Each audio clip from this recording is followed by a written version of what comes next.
Okay, we are finally going to start. Hello, everybody. Attention, please. Your attention, please. Okay, we're finally going to get started. And so thank you all for coming. I'm Dr. Maria-Lisa Christie. I'm Director of Women and Gender in International Development. That's at the Center for International Research, Education, and Development, which is in turn part of OIA, Outreach and International Affairs. So welcome to all of you, those on Zoom, those in the multi-purpose room, to this hybrid gender development discussion series. This is the last one of the academic year. And I want to thank, first of all, Nina Mukerjee Furstenau for driving here from Missouri and joining us for a whole week of events.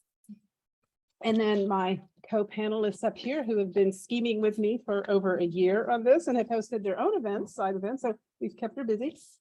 And then also Lumbini Barua, my grad student over there, who is supports this discussion series and is a PhD student in the School of Education here at Virginia Tech. So this is our final one of the year. It's organized by CIRED and is supported by OIA as an inclusive ET event of OIA. So I want to thank our co-sponsors, and I actually put the little poster up on that beam and also by the signature, because I'm very proud of the diversity of our co-sponsorships, because it shows how food is an issue that really brings people together. So we have multiple colleges and programs. So food studies program and the Women's and Gender Studies program, both are in the College of Liberal Arts and Human Sciences.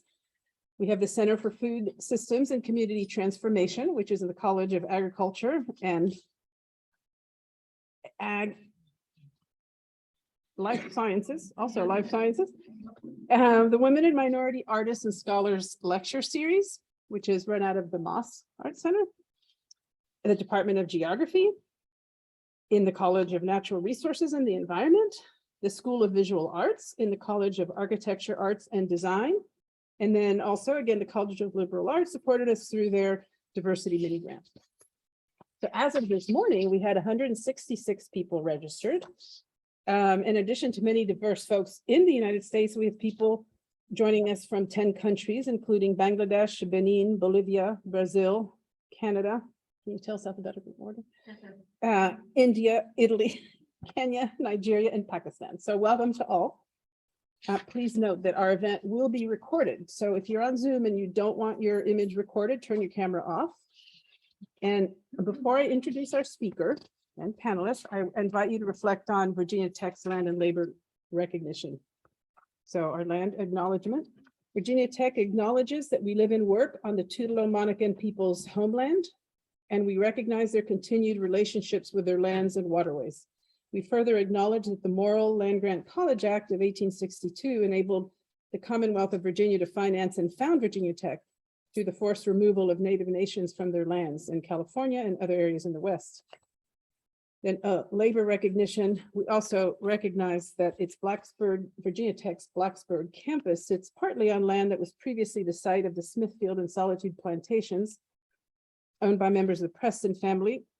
And this is actually a short version of this, but between 1770s and 1860s, the Prestons and other local white families that owned parcels of what became Virginia Tech also owned hundreds of enslaved people. So that's part of our history at Virginia Tech. Enslaved Black people generated resources that financed Virginia Tech's predecessor institution, the Preston and Olin Institute, and they worked on the construction of buildings. So, okay, so our event will last approximately 90 minutes. So the idea is that the speaker's presentation will be about 20 minutes. Then we'll have about 30 minutes of discussion, question and answer among the panelists and the speaker, and then 30 minutes open to folks both in person and putting their questions on chat or raising their hands by Zoom. And you can post, for those of you on Zoom, you can post your questions anytime in the chat box, and we'll be saving those to a Google Doc so that we can go back to them when we get to the questions. So in order for this discussion to be as rich as it can be, we need everyone to be respectful and treat all participants with kindness and consideration without discriminatory behavior. So again, this is being recorded, and so therefore you will have access to it via our website in a couple of weeks. In advance, I'd like to ask you to please fill out the survey that you'll get a link to at the end of this. It's very important to help us keep finding things, and you can tweet us by tagging us at WGD_VT. Okay, finally. I know you're here for the speaker. and the panelists. So Nina Mukerjee Furstenau is a journalist, culinary writer. Nina, why don't you raise your hand since there's an editor of the Food Story book series for the University of Iowa Press. She was a Fulbright Global Research Scholar, is on the board of directors for Media for Change, and has won the MFK Fisher Book Award, the Grand Prize Award for Culture Culinary Writing from Mesdames d'Escoffier International, a Kansas Notable Book Award, and more. Green Chili and Other Imposters, also called Chilies, Chana and Rasa in India. Her most recent work was published in October of 2021 in the US and December 2021 in India. Other published works include the award-winning book Biting Through the Skin, An Indian Kitchen in America's Heartland, as well as Tasty Mozambique, Savor Missouri, River Hills, Country Food and Wine, and numerous stories and essays for newspapers and magazines. Nina was also a Peace Corps volunteer in Tunisia. And I would like to thank Dr. Brady Deaton and Dr. Ann Deaton, the founders of the Brady and Ann Deaton Institute at the University of Missouri, for introducing me to Nina over a year and a half ago when we first started scheming this. And when can we do this in person? Because we know if we knew a food event, we had to have it in person, because we've had a lot of these discussion series by Zoom for the last 2 years, including in the fall. And Brady was serving as our interim executive director at CRED, and he suggested that she and I might have some things in common because my work with a similar book with peanut farmers in Uganda and my work with kitchen space in Mexico. So I'd also like to introduce the panelists. And so if you could raise your hand, Dr. Kim Nawalny is an associate professor of community education and development at the Department of Agricultural Leadership and Community Education at the College of Agriculture and Life Sciences. She's also the director of the Center for Food Systems and Community Transformation. We have Dr. Azia Bai. She's professor of the School of Plant and Environmental Sciences at Virginia Tech's College of Ag and Life Sciences. And she teaches, among other things, world crops, food and culture, and she has students cooking and eating it together. Finally, we have Dr. Anna Zaidi, and she is the associate professor at the Department of History and the founding director of the Food Studies program at the College of Liberal Arts and Human Sciences. And she also teaches, among other things, Intro to Food Studies. So the title of the discussion today is Food, Gender, and Identity in a Global Context. Please welcome Ms. Nina Mukerjee Furstenau.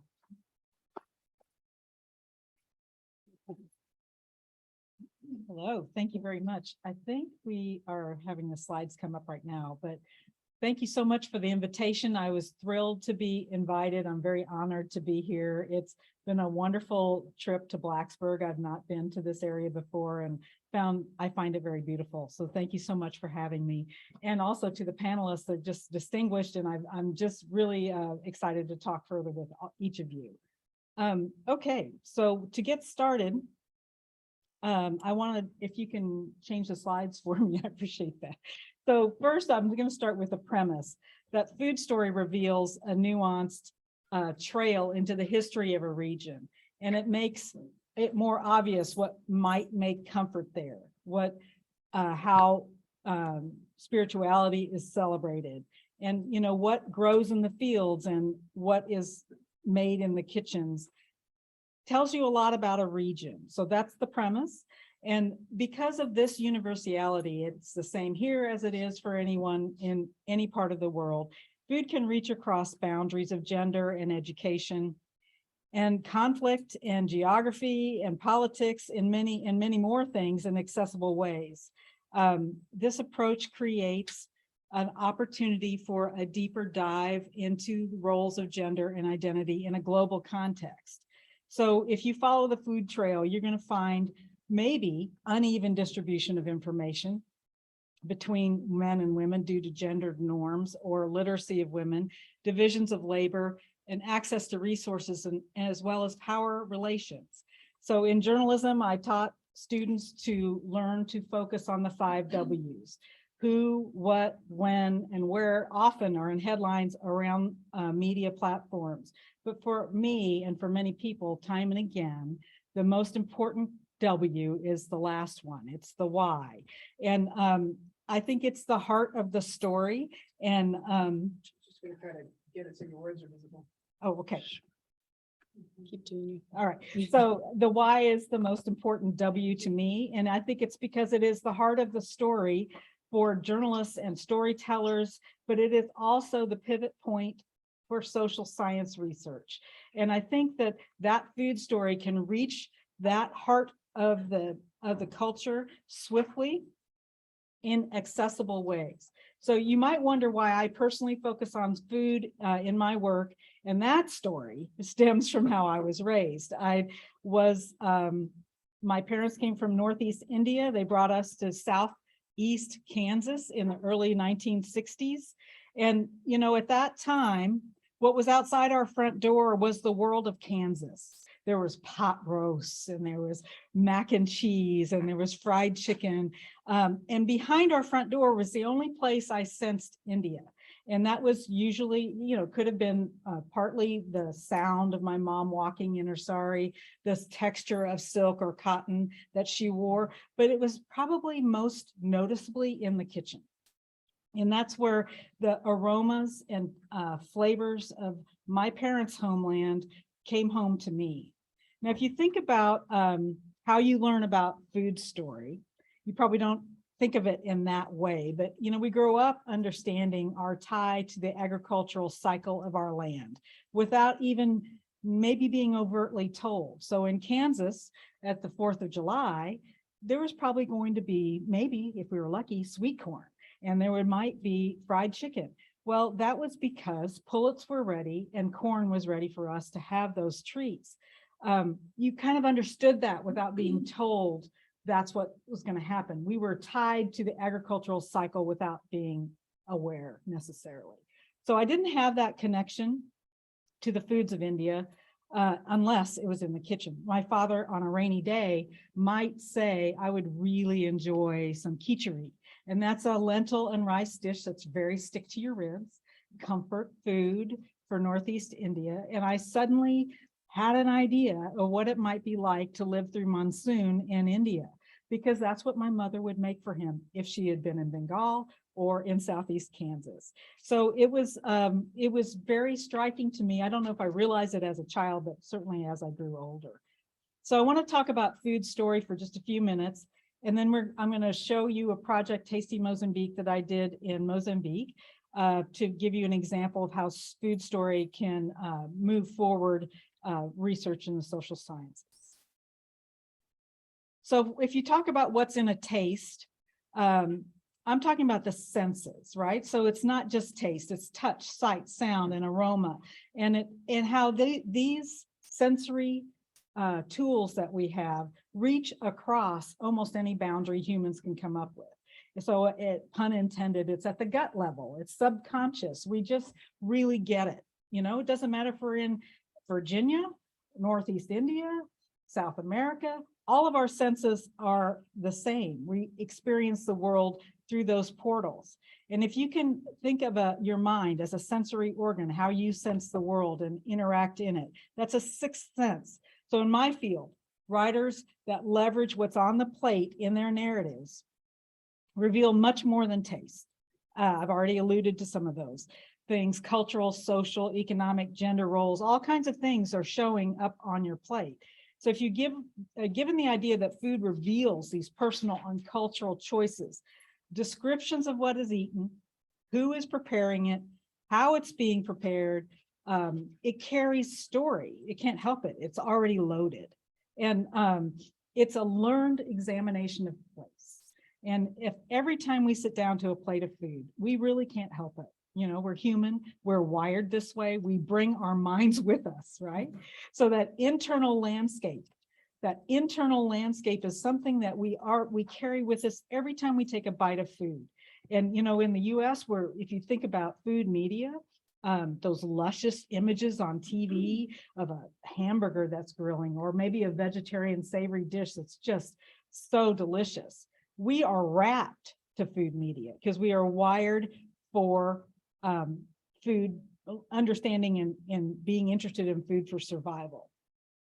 So because we're human, we carry this memory to everything we eat, every landscape we tread. And I think that food, what food tastes good to us, how we prepare it, produce it, accept its arrival on our plates, our cultures decide those things based on all of these ideas we have in our minds. So when you look down at a plate, it will show you the story of who you are. and where you live and who settled and influenced the flavors of your region. And as social science researchers, as many of you probably are, I think that that's something that can be a powerful tool. So I feel there's 3 ingredients to seeing story through food. And writers and scholars that can use the senses as tools for effective communication. Lift your communication out of the ordinary. And it will add depth and dimension to connection to your research. So 1, food is a personal identifier. It reveals personal choices. Now, I'm not talking about subsistence level eaters in the world. They're eating for survival. But for most of us in the world, food is a choice, what we eat, we express who we are as people many times through what we're choosing. It's a message like clothing. Okay. Food also reveals cultural values. It is, for instance, I gave an example on the slide of medieval times, a host table at the top with the honored guests, and then maybe the rest of the guests are down seated a little lower, much like a wedding reception in this culture today. And what's served at that meal are fantastic foods, spiced with little bits of larger things that come from all over the world at the time. And literally that host is telling you, you're going to be eating this, and it's showing you who I am, my place in society, that I can do this for you. Think about that and how different a message that is than a tailgate at a football game, or 2 people eating a cozy dinner, in a secluded restaurant. It's a very different message depending on how you consume food and how it's presented. So it reveals a lot about cultural choices and history. And last, food has always been and remains a catalyst through history. Our country was discovered partly by the West, by Europe, due to a quest for foods. Population surges throughout history were after foods and new sources of calories hit a culture. Suddenly there's population surges. When Napoleon's army was marching, it marched on its stomach. There was major migrations, and continue to be through history, depending on food sources. And as you know, the Irish potato famine, but also from earlier ancient times.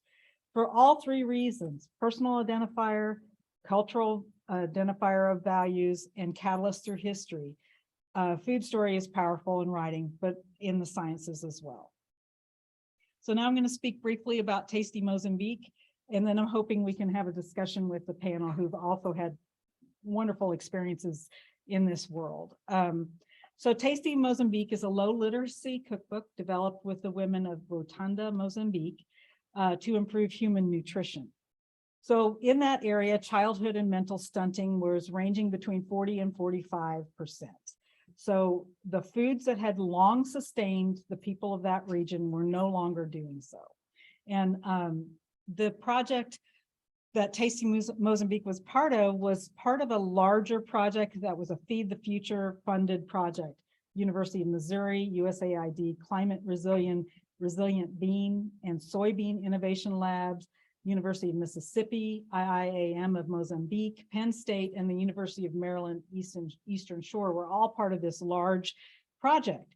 And the overarching project was focused on developing improved common bean and soybean seeds, traditionally hybridized over years, that would handle the changing climates better, and also the depleted soil quality.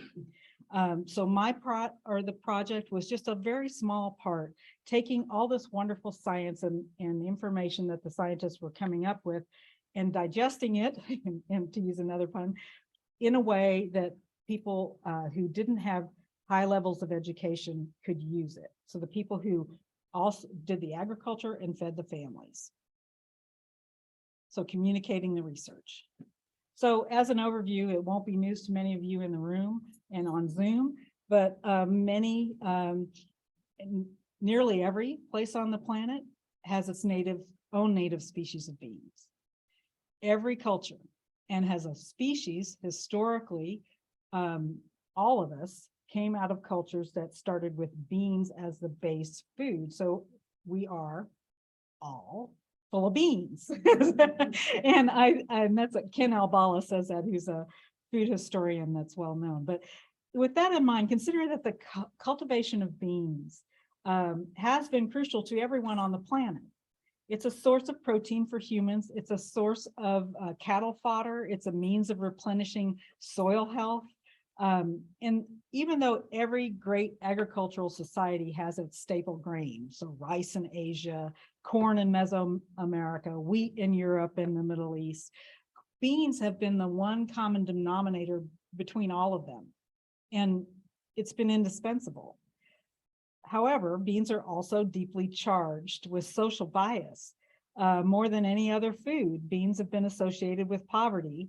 There's simple economic reasons why. As people start to obtain more means, they start looking to get their protein from animal sources, and people who cannot afford that are seen as lesser or less able to meet those nutritional requirements through meat.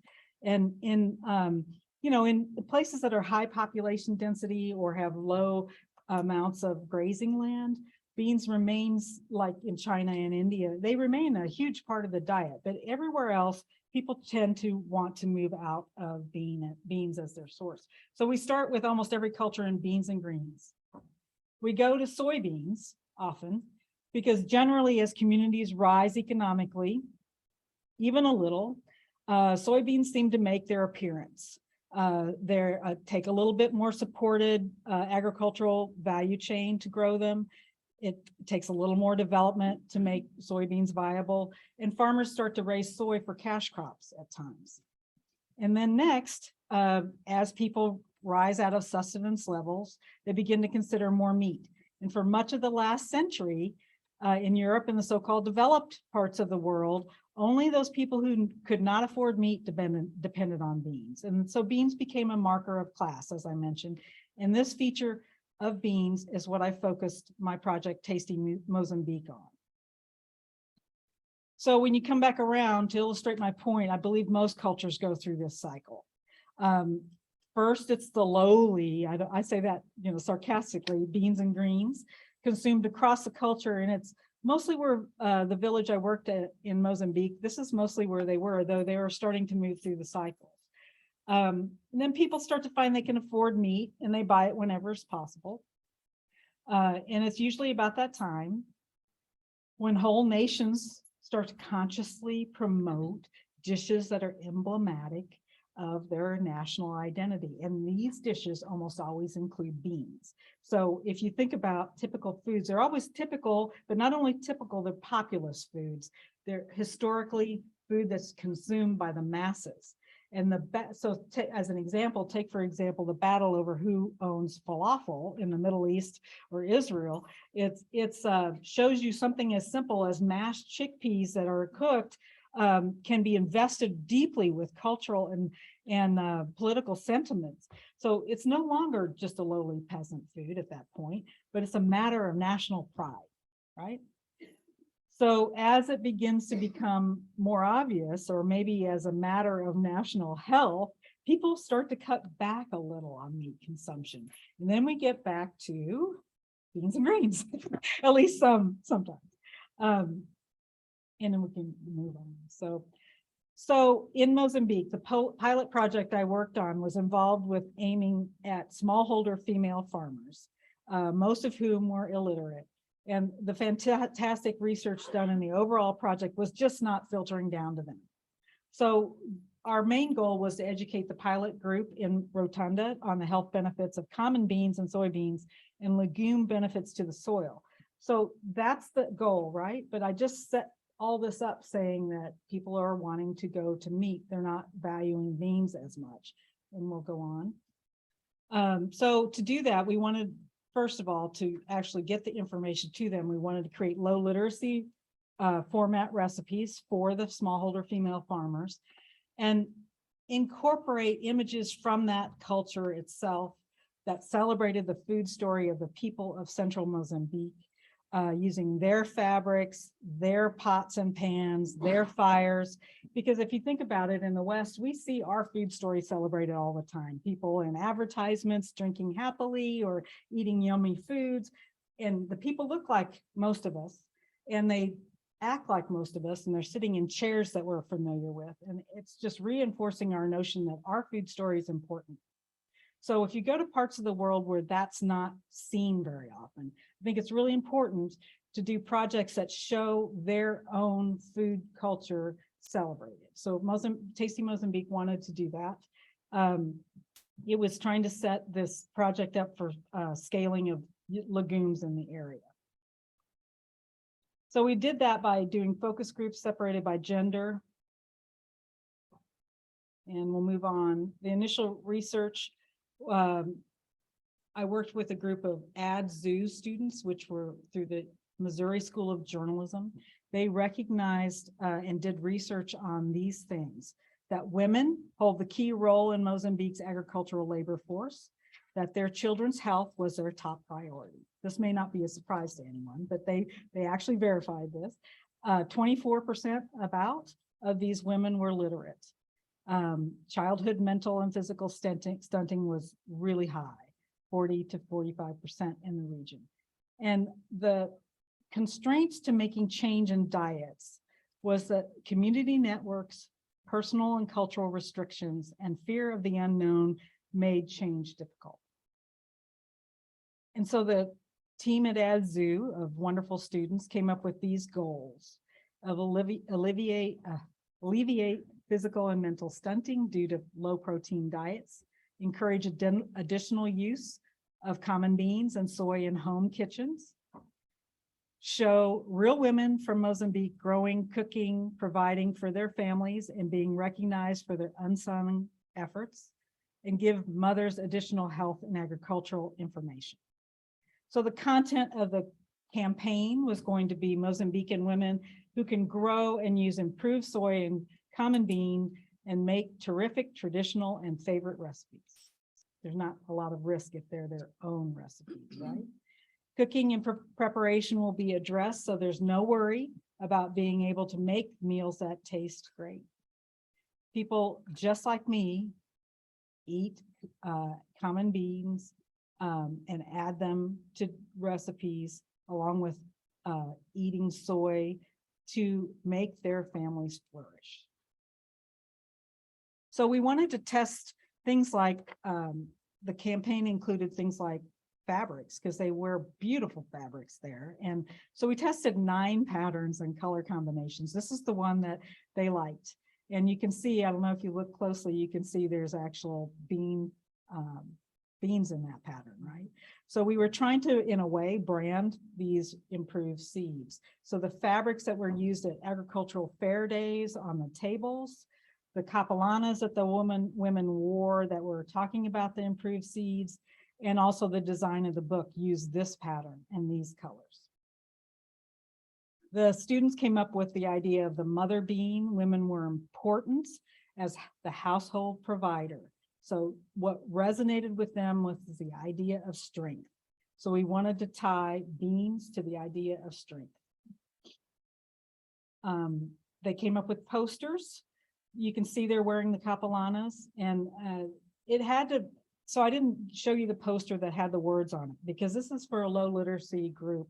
We wanted them to see it and understand that beans helps you grow strong.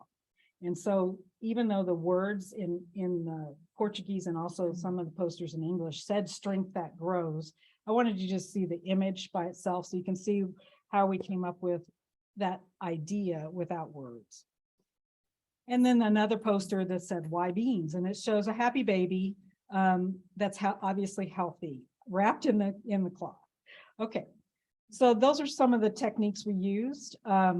To get there, we interviewed women in the rural village of Rotunda and talked about their food story. Nobody had really asked them about their food story, their history, what they actually did themselves in the kitchens and in the fields. I went back and forth for about 5 years and we collected their favorite recipes. I wasn't there to tell them what their foods should be. I wanted to find out what their tastes and flavors were. So we got, and that also gave them ownership on the project because it was their recipes. And then we would tweak them with added protein to each recipe. So, and then they would taste that and see if they liked it. We shot step-by-step photos, which is harder than it looks. You're talking about, you had to measure a teaspoon of salt and add it to a pot of beans. That's 3 photos at least, because you have to show salt, you have to show it in the palm of the hand, how much it is, and you have to show it being poured. So each recipe was quite a few steps. We distributed cards to residents of the region with the low literacy recipes on them. We compiled a brief food history of the region and also individuals in the town. And then we made the full book available through the Ag Extension people of the region, IIAM. These are some pictures just briefly. I'll show you of some of the women I worked with and some of the interviewing places that we were in. You can see the types of pots they use, and in the color, you can see some of the colorful fabrics. And then this photograph is showing the pots that they use. I don't know if we're maybe past that, but there was a photo just recently that was the pots they use and also the farm equipment they use. So it was the tools of their life. And that's an example of one recipe. That actually is a bean stew recipe, but we did a combination of both common beans and soybeans in this book because the 2 innovation labs were trying to promote ideas behind the protein value of both. And this is some photos of what they called spare change. They called this recipe spare change, and you can go ahead and forward it, because the students that were going to school could, with the spare change in their pocket, buy one. It was very inexpensive. It's like a little, like a butter flour cookie, except they used oil, and they added a little bit of, like a shortbread. They added a little bit of soy flour to it, making those snacks suddenly much more protein heavy. And the women got together to make them. You can see the bins of them there, and we're very excited about that. And this is an example of one of the ladies I talked to about her food story. And you can see her lovely dress. There's another one, Amelia. And then this was the elder statesman of the group. And, she was telling me stories about how she had 7 goats, but somebody in her family decided he wanted more meat. And so he butchered 2. And so it was the community in transition. And she was very sad about only having 5 goats. And so the idea that the bean protein could provide and the strength that their children needed without having to butcher their animals was really strong for them. And this is a picture of the cover. The one on the right, you can see is the final chosen photo, but I wanted you to see the one on the left. I don't know if you can tell the difference, but they're pretty lighthearted, wonderful women. They had a real joy in life, and that really shows it. I wanted that to be the cover, but the chief joined the photo, and they sort of sobered up for that one. So, and we'll go to the last photo, I think, of the presentation. I wanted you to see some of the landscape. This is a little bit north, just gorgeous place, right? It's one of the prettiest places I think I've ever been. But I'll stop with that and be looking forward to maybe the panelists' thoughts on this.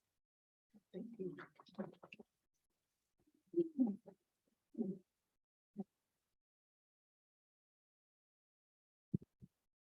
Okay, so I'm gonna make sure these are on. I don't know if people can hear me out there.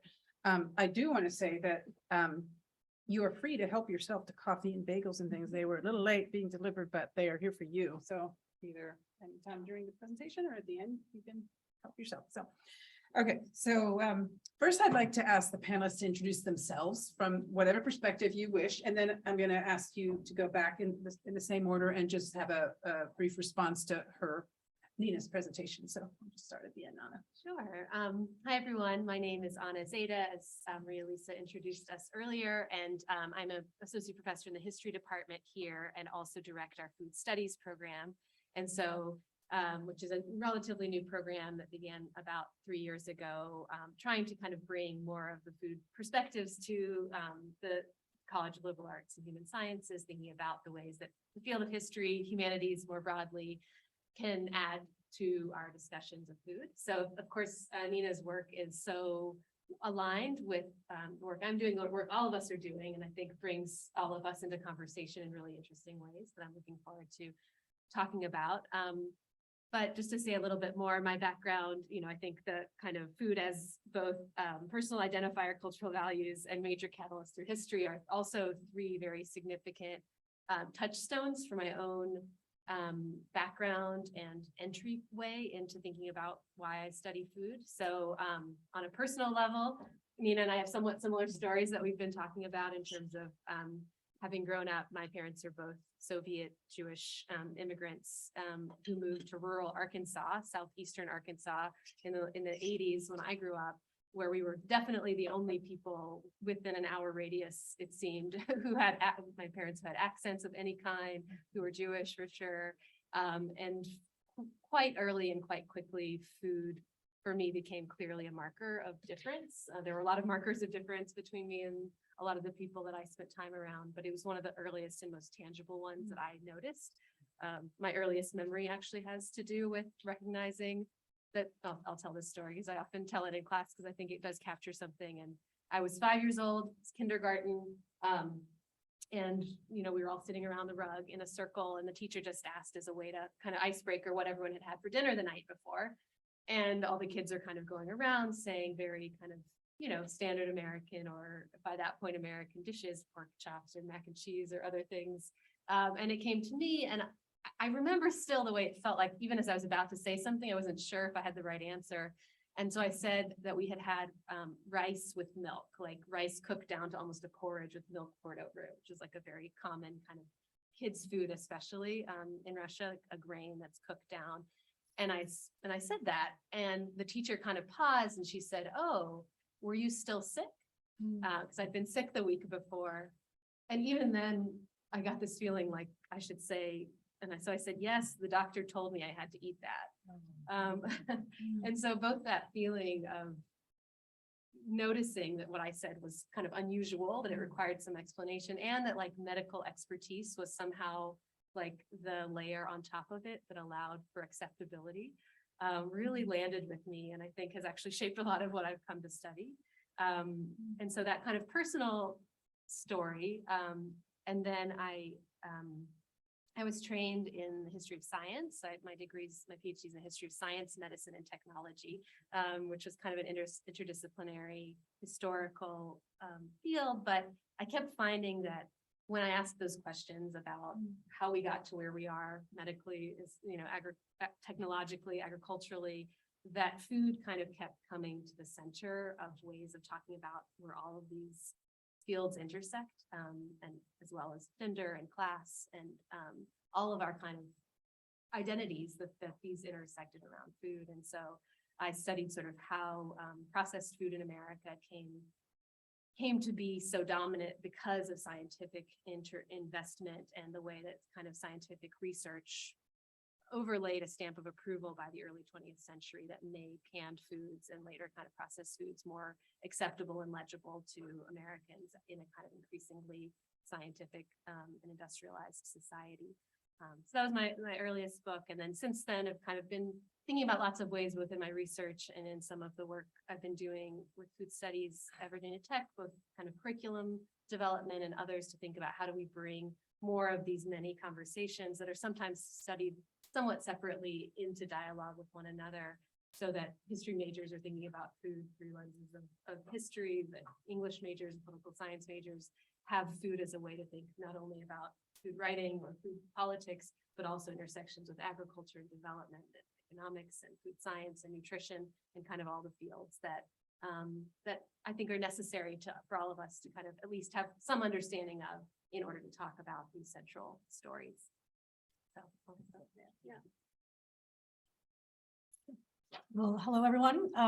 Kim Nwalny. I am an associate professor in the Department of Agricultural Leadership and Community Education, as Maria Lisa had said earlier.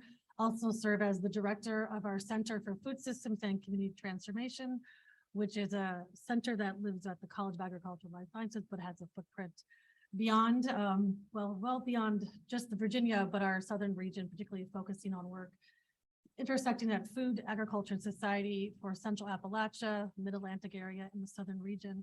It's an extension and outreach center, and that's important to us because of the story that we are connected to with the land grant mission, both being very critical of our history as a generative opportunity to move forward, to think very creatively and hopefully more, I was going to say generatively, to move our food system in a more just, resilient, robust, and abundant space. So our center focuses a lot on that work, but I wanted to, and I can speak to that to some degree, but I really wanted to, this is about Nina. And I think this is about why we're here and the work that you're carrying forward. So I just had a couple of touch points, and I'm sure we can circle around so we share the space. But I think something that really excites me, my own personal story around food, and we all have one. That's maybe the point. We all have one, and that's a really important place to begin.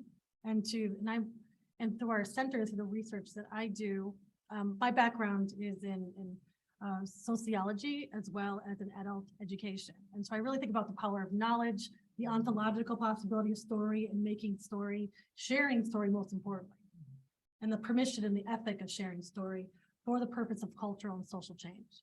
And for me, that work and within, not just prior, but also with the launch of our centers, really thinking about the questions. I like the catalyst, the cultural catalyst that you mentioned, and thinking about why, the questions of why. And I agree, those are some of the most important, some of the hardest questions to ask and get answers for. But the how is also really important. And so I really am excited about the food system as a space for praxis. What do we mean by praxis? How do we imagine how we do what we do in action with a lens of criticalness and for hopings for maybe a more abundant possibilities? And so doing that work in the food system for us is really landing on a project called the Stories of Community Food Work, which has been a project related to addressing community food security in the Appalachian region, particularly Central Appalachia. And I can, anyone wants to know more about the project, I'm happy to share, but that's not the point. It is the point, but not the point. That just wanted to share that the work really started within the communities themselves, who were interested in sharing their stories about why they're mobilizing for different possibilities in their food system. Their stories of community food work were really, really significant to this juxtaposition between tensions of vulnerability and communities in transition, also communities of resiliency and dignity.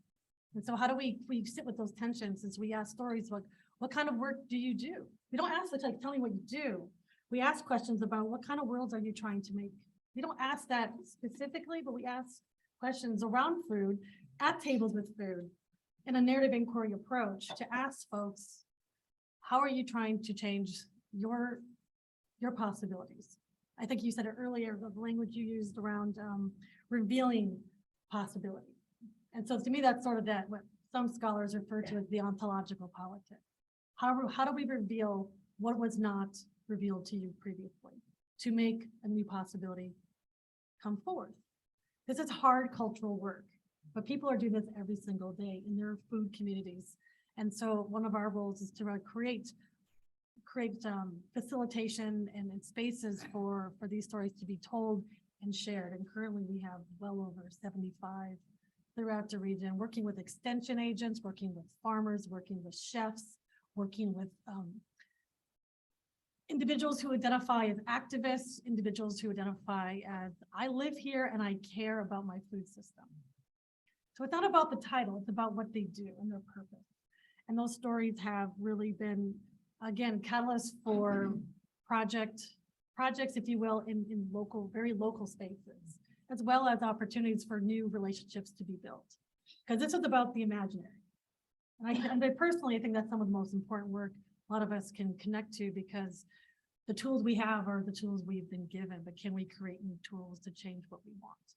And so that store power story, I think what you're describing was is very much alive in the communities in which we work in. I have another example, but I'm going to hold off for a minute because I want to hear from. Oh, thank you. In my case, I guess that everything you say is me. You know, the work you did in Mozambique, what I have been doing in Senegal. But I want to really tell a little personal story about myself. I came in from Ethiopia when I was 17, and I was adopted and taken by American family in Pennsylvania, rural America. And my first year, I cried a lot, and also sick, mentally sick, not physically, but mentally, just basically. And there is nothing that this poor family did not do for me. Love me and do everything for me. And so a local doctor said that I have some kind of tropical disease, which I did not. And then my poor mother, sent me to CDC in Atlanta to be examined for tropical disease, which I did not have anything. So another old doctor said, I think I know what her problem is. I'm thinking like, oh gee, what else now? He said that he was really a wise guy. He said, you need to send her to Washington, DC, where there are a lot of Ethiopians. She needs to be with her people and then eat the food. I think that's her problem. My mother put me in the car and spent a weekend in Washington, DC. That cured my entire problem. It wasn't really the people, it was the food. I ate meat and potato for 1 year. A lady who used to prepare food there, she was from German. She prepared all the food that I've never tasted before. No spices. I think it was a cardamom actually, in the lack of cardamom in my blood. So it was very interesting when I came back from that weekend in DC where my mother sent me. When I came back, I was a totally different person. So you can actually be food secure, but not necessarily have the right food to make you feel good who you are, So that is really, my passion really started from that, what happened to me for a year in America, in Pennsylvania. And I really never told this story because I was really worried that my mother would not be happy with me, because love did not do it. Nothing did it, but the cardamom did it at the end, yeah. And so, and then love, of course, love and food go together. So everything that Nina mentioned, I am actually, my entire life is about food. The love of food, how food make people really good, and how actually you make friends with food. There is no enemy if you mention about food. Who would not love you if you provide food, or even talk about food, And one of the things that Nina mentioned was food as a personal identifier. Personally, when I meet people, I would never ask, what do you do for a living? I always ask, what do you eat? What do you like to eat? Because if I say that something else, it might actually go to politics or something rather not really good. But what do you like to eat? And how do you, that really is a great conversation to have, because immediately it will take you a place that you never expect to go, And so food is the best way to connect with people, learn about people. And so that's how I also make my students like me by feeding them. And there are quite a few right here too, And so the other thing that I will talk about probably more later on is that about your Mozambique work, and through USAID era on the old project of Virginia Tech, and now USDA, we introduced mung bean to Senegal. I am an agronomist, so I actually talk a lot about how to produce food. you know. But producing food is actually half of really the problem, you know. We have a lot of food produce, but then an old friend told me that about cultural poverty. People don't necessarily eat what they have because they don't know what it is, you know. So the quantity of food you have, we actually produce food in the world to feed everybody. There are many other issues, you know, involved with food. So we introduced mangum into Senegal, and now Senegal is being produced and people like it. But then I'm working with the women in women organization to produce it, and once they produce it, they wait to know how to make it, how to fix it. They become all of a sudden insecure, this new crop, what do I do with it? So we are in the process of developing recipes now. And the other thing that also, if you really wanted to know about people again, food as an identifier, go to the market. Just randomly walk to the market. What they eat actually will tell you who they are immediately. You don't have to know anything else but that. And so I roam around the market. It doesn't matter whether I stick out in different countries like Thailand, like China. I don't care. I just roam around the market, you know, and I have no fear of actually somebody is going to attack me because I look strange. No.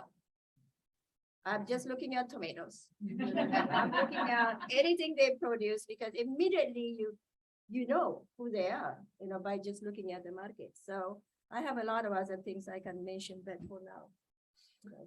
Well, thank you for your wonderful introduction. So you see that we've got this really exciting panel. They're all connected to food. We are all connected to food in our work and our personal lives, as are you, of course. So I want to make sure we have time to open it up to people who are in Zoom here. So, but I want to go back and just let you each comment if we could come back again. So that was kind of your introduction. If you want to comment on something that Nina presented today or anything else that you had wanting to say.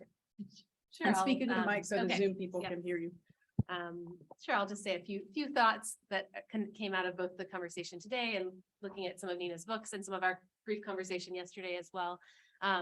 But especially I'm interested, I guess, in Nina's position as a food writer, as someone who's sort of trained and learned and has all this expertise in all of these content areas that we're talking about, but also is really committed to the communication of it, to the story, not just as individuals held stories, but as the way that we tell these stories, the way we choose what we're including to make these things land and matter to people. You know, every audience that you're speaking to has different touch points that bring them into a topic that we're talking about.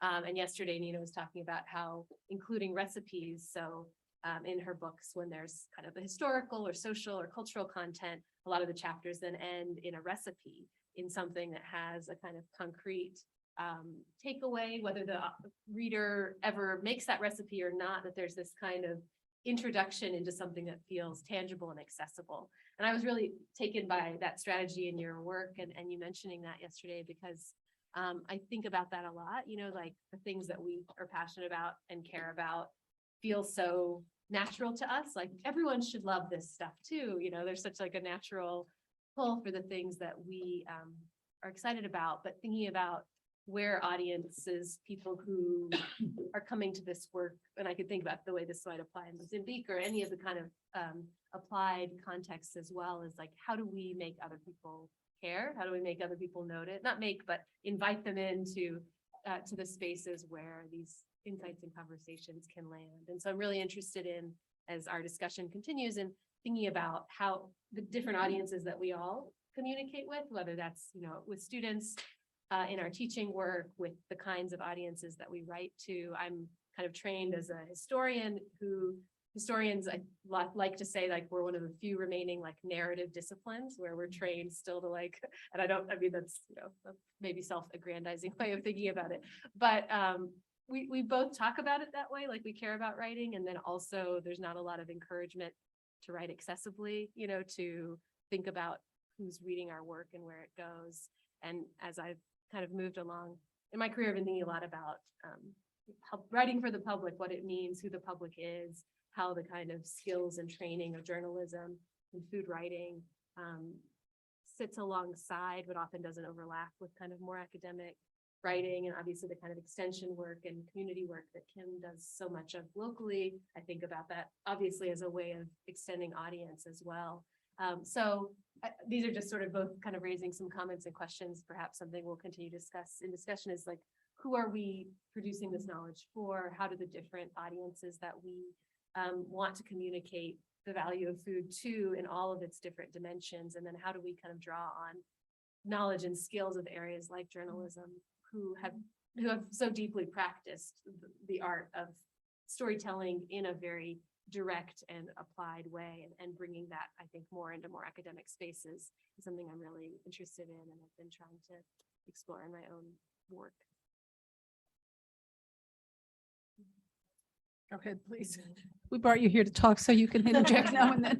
So, you know, I think about broader audiences, which is what we're all trying to do in academia, is get information and perspective to broader audiences. And journalism does that well, but storytelling in any form, academic or otherwise, also does it. I just think there's, so when I was hearing everybody talk, you guys all are amazing. So I would love to talk with each of you more, but the, you think about a cultural touchstone, and this is what we were trying to get at with Tasty Mozambique, the research prior to actually producing the product, was to find out what it was that motivated people, what their thoughts were about who provided food. And you know, the strength that grows came from this idea that mothers were the strength of the family, that they were providing this food for them all to be nurtured. So, but every culture's got that, and every family has that.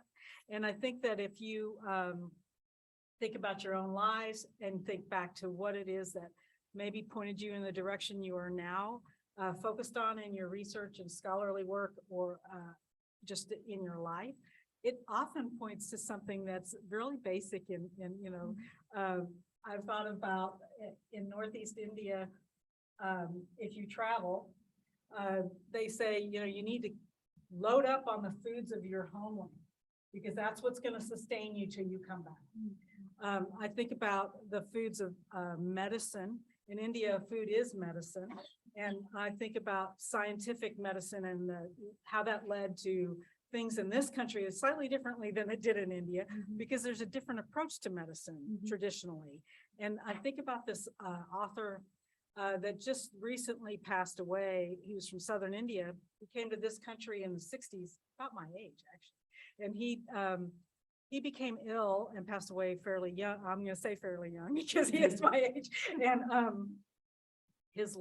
before he passed, he was really promoting the idea that for people who are ill, bring them the foods of home, that's going to sustain and make them healthier than anything else. So our hospital foods need to be considered about who the patient is. That's a very Eastern idea, that the patient is individual and there's not a generalization of what food's going to be good for that person. So I love that, and I think it ties into what you're talking about. And then when you talk about communities and, you know, how, you know, this base idea of what motivates those ladies is the health of their children, but their knowledge as providers and strength, the strength of their communities is acknowledged, you know. But when we come in with all these wonderful research projects that are amazing, we skip that little bit, and these women aren't getting the information. So that gap is what you're obviously working on. And I just think that it's such a key component. All these pieces fit together to make the research much more effective. I appreciate that. I wanted to speak a little bit. I think this is build on. I think about the pedagogy of food, and I mean that from the classroom to the community and back. Something I care a lot about. And similarly, you know, in my classrooms, it's not only cooking in, but also really bringing food. I recognize that people are at different places in their lives, particularly students. If anyone's taken my classes, particularly my graduate courses, breaking bread is part of the pedagogy. It's part of the way we connect. And I see some of y'all who's been in my classes nodding your heads. Yes, you get to have my pesto and things like that. They're part of a story. You share why I bring this. Why do I why do we do this together? And I think that's really significant to the work I think all of us are doing. I think probably many of you too. But I also think about the way food is, food pedagogy can be utilized in community settings. So this is what you're describing. And it's what, anyways, I think about in terms of knowledge creation. A lot of times in communities that we're working within, they've been asked a lot of questions. They get asked a lot of taking. And so how do we actually flip that script and think about how we can bring communities together to share really challenging stories, because they want to tell the story. They want to be the ones to own that narrative. And I've learned through the years of cultural community development practices around story circles. And there are many people on this campus who are really well equipped to share and teach this work. And in our center, it's something that we really have focused on. And how do we use story circles as a way to bring people together to share short memories, instances that relate to really challenging, difficult conversations, to open up space. I do this in the classroom as well. And it's always about food, but it's also with food, sharing food to do so. So it's the story that people can share. And it can be painful stories, it can be joyful stories. And just making sure there's permission to share those stories to one another. So I feel like that just so much more below the surface. I often use the analogies of rhizomes in my work. Think about possibility. If you don't know what a rhizome is, look it up. It's very important to agricultural concept, but also a concept of knowledge. Things that are popping up in possible new ways and exciting ways. And our agronomists in the house, you would know this better than most. And the idea that we have to be open to those lines of flight, lines of opening. And so food pedagogy, I think, really does that well. And I like to see more folk and across campus. Doesn't matter what you're teaching, there's that element of care and hospitality that you bring to that space. And I think it's reciprocated. Well, that was really what I was going to say about. Oh, you do this. I thought that was my thing, So, I teach, no, it's our thing, I teach a course on, what is it, guys? You need to tell me what it is. World crops and food and culture. So, we cook in class. We talk about different crops of the world and in class and lecture, and then in the food lab we talk about the culture of that grain, and who actually grow it, who consume it the most, and the celebration around it. If we are talking about corn, we celebrate a lot of, what countries do we celebrate corn, guys? Mexico, that's what they say, And we do Chinese New Year dumplings. So every week we cook. But what's interesting about it is that now more and more families are not cooking together. They eat separately, But when we actually make the food in the kitchen, people converse with each other when they're cooking. And cell phone is not allowed, but some of them tell me that that's the way they look at the recipes. It's not always true. So I always go after them. I think that's also making an enemy, and then it doesn't matter to me. And also the other thing that beside the cooking, every one of them have to do a write-up. And one of the write-ups is that the first memory of food. When did it happen? What was it? The story the students tell is unbelievable. Unbelievable how they remember that they're going to this little hamburger joint when they was 3-4 years old, eating hamburger. That was the memory of the food. And then the other one is to visit two different grocery stores, and compare and contrast how things are shared, what they are being sold, which will tell, well, I think the story will be actually more interesting that we live near big cities, But in Blacksburg, what are you comparing and contrasting? Kroger and I think Oasis, the Oasis, I think that's what they say they went, but I don't know, I'm not sure. And the other one is that family recipe. What is the family recipes, the favorite family recipes? And what else is the other one? Is that the favorite crop? What is their favorite crop? And what do they like about it? So they write about this. And also another class I have actually, they develop recipes like for Senegal. When they develop recipe for Senegal, I provide all the ones I know anyway, ingredients that they find in Senegal. So they actually develop culturally appropriate recipes. But what we're finding out that they actually learning more about food security in that country through those recipes than anything else. And they'll come and ask me that what about fridge? Do they have fridge? I say no. They go back and then adjust that. How do they make the food? It's open fire. They go back and adjust. In the process, they learn about the country and the people. How actually that food is produced and consumed. So the classroom, the food pedagogy, the kitchen, using the kitchen as a classroom is probably one of the best things that I have ever done in my teaching. It's a lot to learn. I just want to jump in. For those of you who've ever had the opportunity to benefit from the cooking, trust me, I am privileged. It's really delicious. So I'd like to give Nina a chance to respond, and then if you have any comments on this, and then I want to read a couple of just quick comments on Zoom, and then maybe we can have a question or comment from somebody here, and then I'll read one from the Zoom.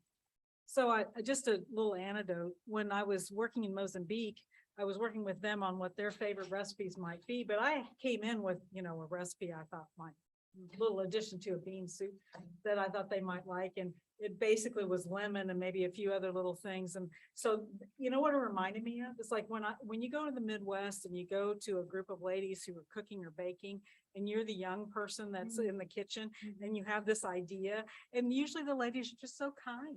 They're like, oh, what a nice idea. That's lovely, Nina.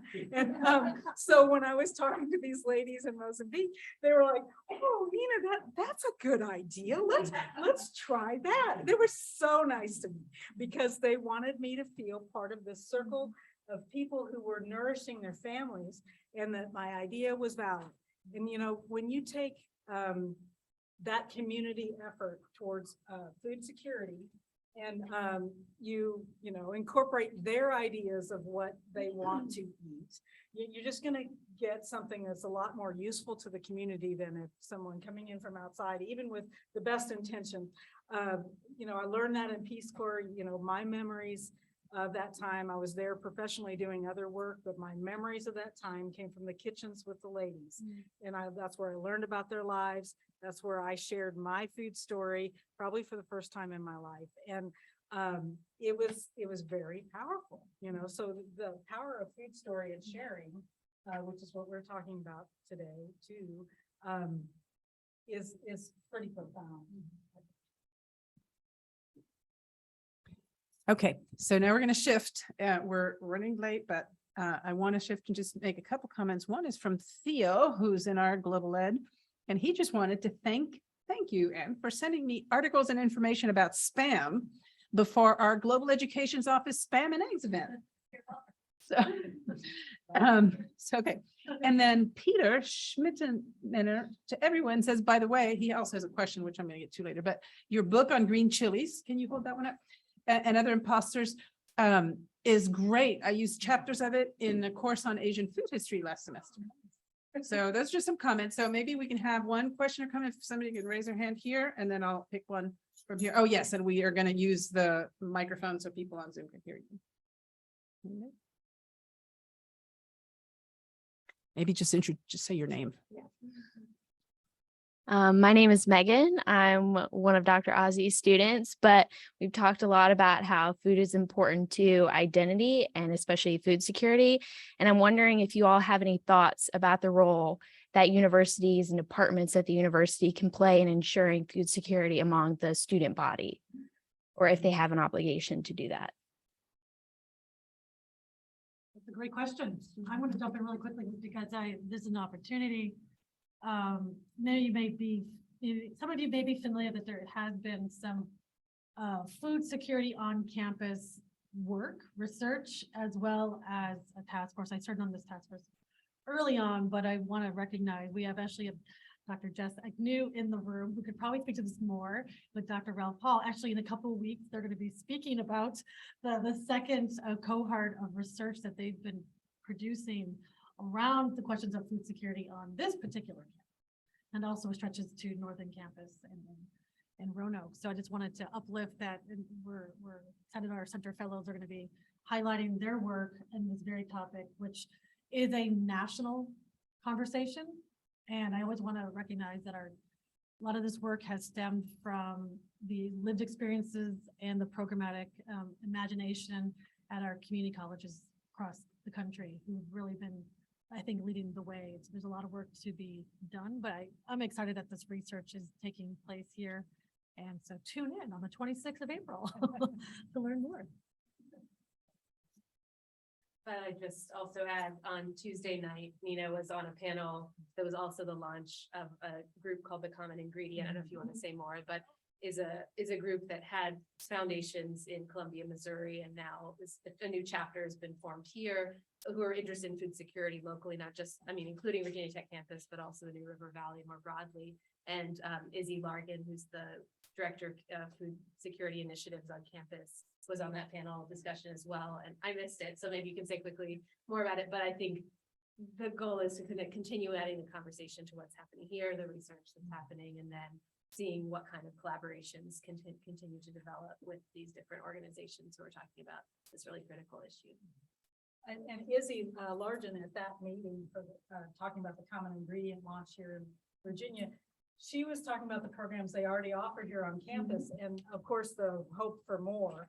But what I was really struck by, because of course I'm on the communication side, I was struck by this idea that, you know, you talk about foods and how to make some of the foods, as was mentioned, sometimes people don't know what to do with these ingredients, how to make that accessible to the demographic that might be on campus. It's a totally different way to communicate than it would be maybe for my generation. So she had some great ideas for quick little videos, and I'm hoping we can link those on the Common Ingredient website as well. So it just amplifies the reach, but it's not only the foods, but it's how to communicate, how to work with the foods to improve human nutrition. That's important too. Okay, I'm going to read a question from Peter, who's the one who's using your book. And question for Nina. I don't recall much mention in your presentation about staples, grains. In India, millets were traditionally the staple of drier regions, but are now identified as poor people's food. And most people have gradually transitioned to rice and wheat, which are less nutritious. Are you involved with efforts to revive the usage of more traditional, more nutritious staples such as millets? That's a very good question. And I think, you know, in part of the purpose of Green Chili and Other Imposters was to show how food moves around the world. And I think that with the grains from outside of India that came into India during colonialism, we did lose some of our heritage foods to maybe other foods from other places. Or as mentioned, the staples behind creating those same foods in different ways. So I think that there is a lot of work being done around staples that are being lost. Millet is a big one, but also there's like 6,000 varieties of rice, and that's reduced from earlier times. And, you know, we don't use that many varieties, right? When I lived in India doing my Fulbright for in 2018 to 19, if I walked down the street about a half a block, there was a shop that had maybe 25 varieties of rice. And he took pity on me. He'd say, "What are you making?" And I'd tell him, and he'd say, "Oh, you want this rice?" Because each rice had a different flavor profile. It had a different protein level. Everybody we've lost a lot of that wisdom, right? And if you talk to people who do the staple grains in most countries around the world, most regions of the world, there are people that have that knowledge. And I think that we're losing it. I do appreciate the question. I do not work in millet, but I'm very interested in heritage foods. I guess that's the bottom line. That's what that book was about, Heritage Foods of Bengal, heritage flavors. But there's so much more to be done. So if anyone has more information on millet, I'd love to know. Yes, Dr. Agnew.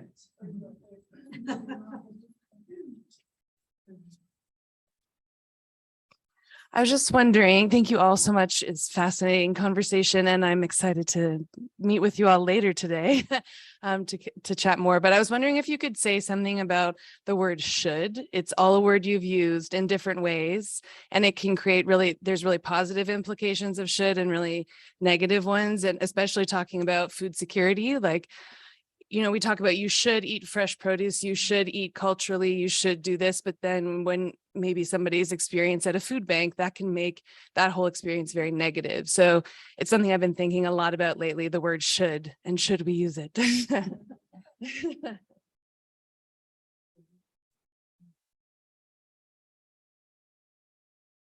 Okay, so who should answer that question?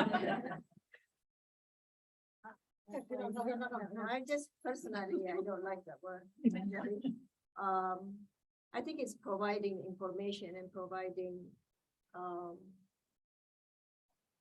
first of all, that you must understand the community you're talking to, you know? You must understand what they likes and dislikes in the cultural aspect of the food. And I mean, it takes a long time when you get to the village, inside the village actually, to understand the people. Like, you know, I work for 2 hours and then I interact for 10 hours. I mean, that's what it is. And it's not a waste of time. You're learning about them, you know?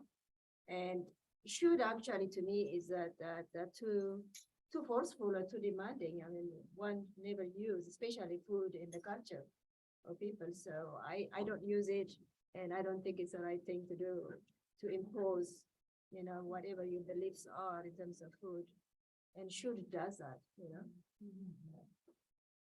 I think that was a great response. And I appreciate the question because you think about the ways in which, I mean, there's a lot of opportunities. I think I want to uplift the work that I think our colleagues in Virginia Crop Extension who are working on food access are really present with this question.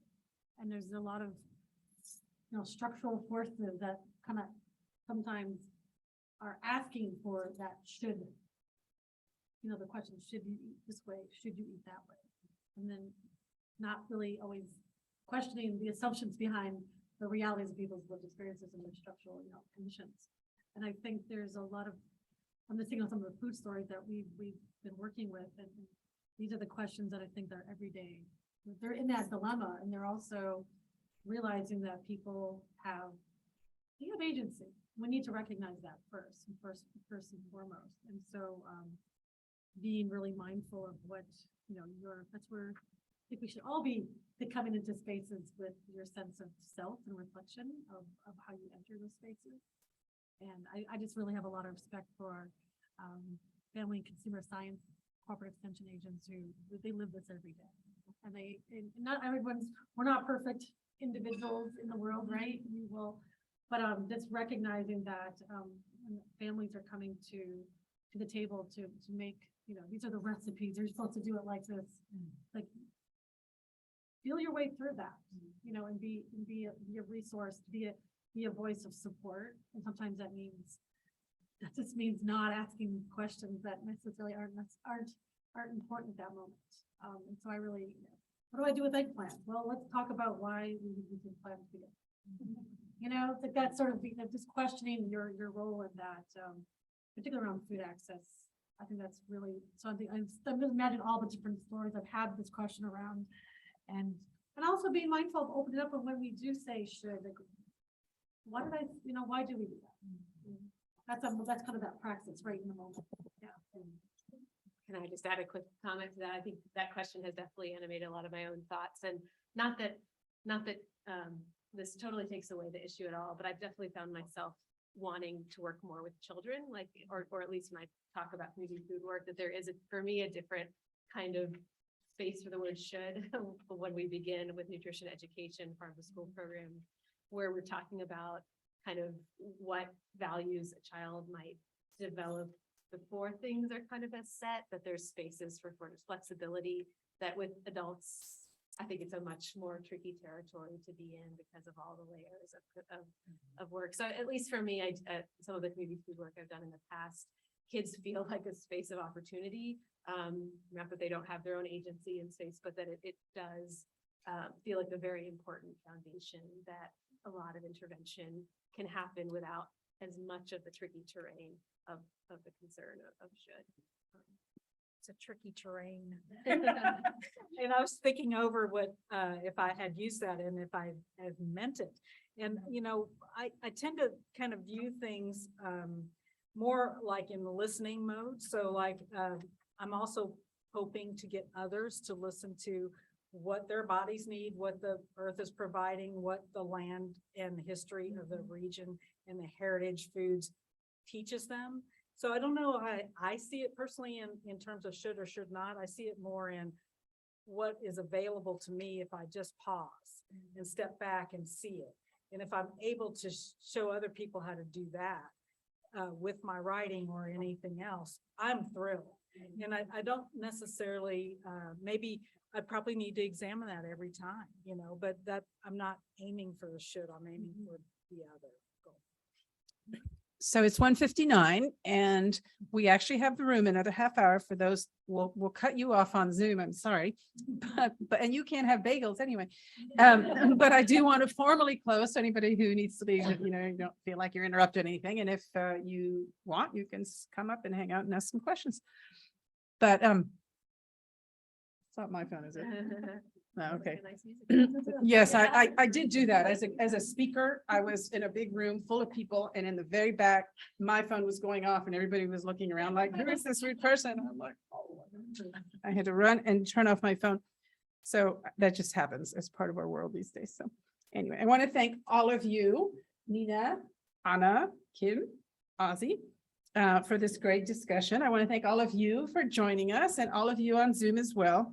And again, I ask you, please respond to our survey. It'll take you 3 minutes and it's very helpful to us. And we will soon, not too soon, but we will have our list of speakers for next fall, eventually on our website. So join us and join us all to thank the speakers.